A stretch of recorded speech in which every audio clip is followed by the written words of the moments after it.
In this video, you'll learn about A-roll, B-roll, what they are, and how B-roll can help make your videos look way better.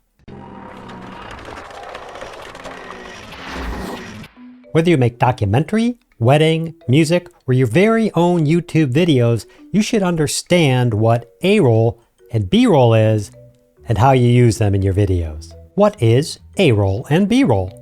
The term A-roll and B-roll was used in the early days of Hollywood filmmaking.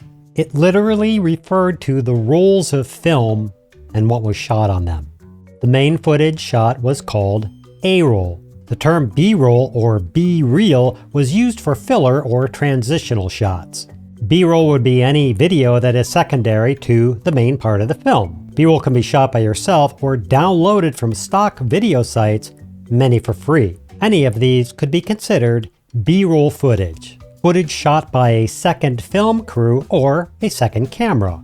Footage downloaded from stock video sites. Supporting image and cut shots. Footage that establishes location. The term A-roll has fallen out of use, but B-roll is a term video creators still use. Making your videos better and more watchable is the end game, so include plans to include B-roll in your very own videos. In short, shooting B-roll for your videos makes them more watchable, which is the whole point.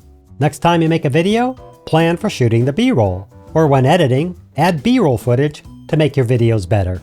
I've included links in the video description below to sites where you can find some free and low-cost B-roll footage. I hope that helps. Thanks for watching, and we'll see you next time. I've included links in the I've included links in the video description below where you can I've included links in the video description below.